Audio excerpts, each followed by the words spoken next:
Hello mga kabantaye, it's al 5 de Nobyembre na. Kag ano-ano bala ang mga kaganapan subong? Bantaye! Bantaye!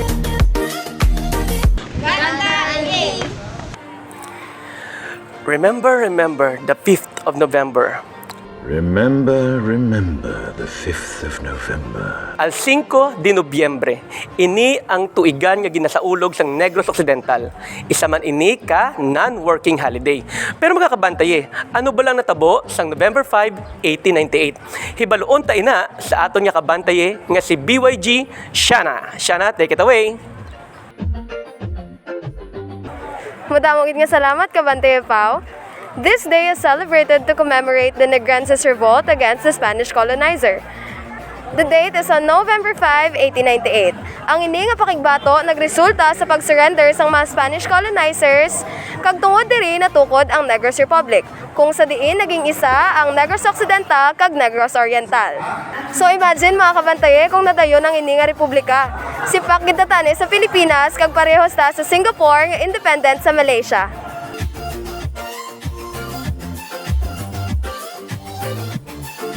Pero nga abala mga kabantaye, may amakan nga kanyon permi sa ini nga event. Amo ini siya mga kabantaye nga tawag naton nga the greatest bluff, kung sa diin na intuan sang aton mga hangaway nga Negrense ang mga Spanish colonizers sang mga amuto nga tiyempo. Ari ang dugang nga impormasyon. Bantaye! Bantaye! Boom!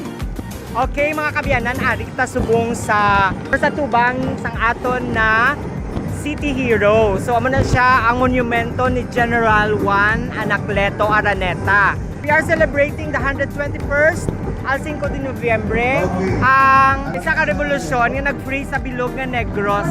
So it was a bluff nga revolution.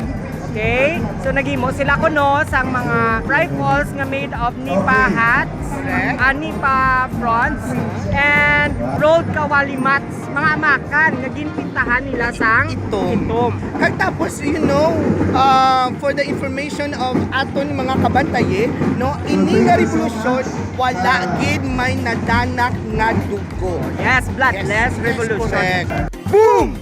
Okay, mga biyan, ari kita subong sa baba sang Coliseum, no? Kag kita nun ang monumento ni Tanuan. Okay, so sa akon nga nabalaan, ini siya ginatawag ni siya nga Araneta Street. Kundi ra akon maghalin ka di diretsohon mo gid sang dalan, amo na sang ginmartsahan sang aton nga baganihan nga si Tanuan. And upod sang iya nga mga Tipunero. hindi, mga tinawo. Mga farmers Yes, actually. mga sakada. Yes. And then, kung diretsyohon mo na siya mga biyan, amo na sa diretsyon na sa Bacolod nga plaza, kung diin makita ang katedral nga nagapanago ang mga Espanyol or mga praile.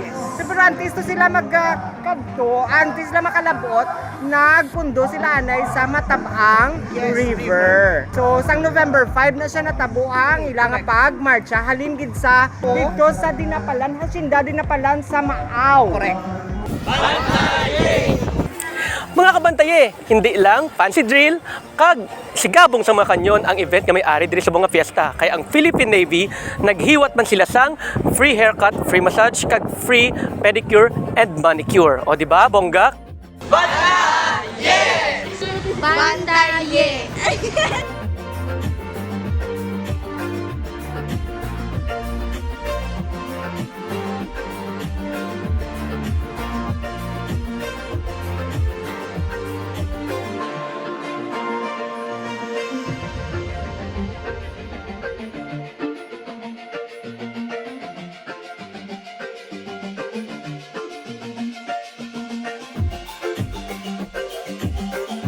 Okay, sa mga kabantaye, nakita nyo, no? Kuha-kuha niya kinamon logo, kasagad gid kay...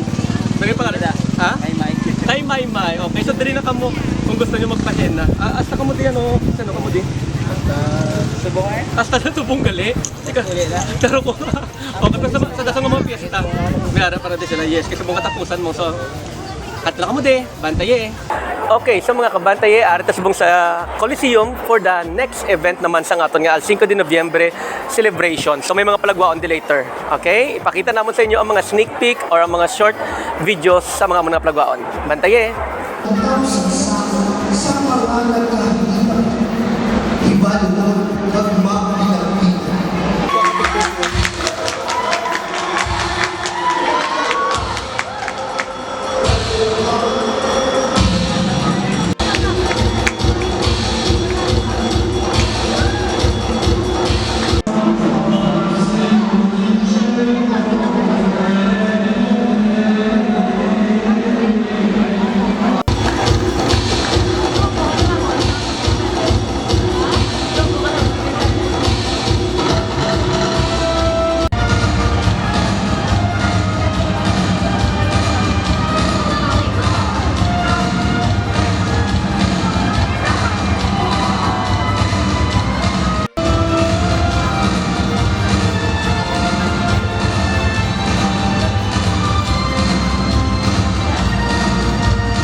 Tubig.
So kada gabi naman niya may ara live band diri sa Bantayan.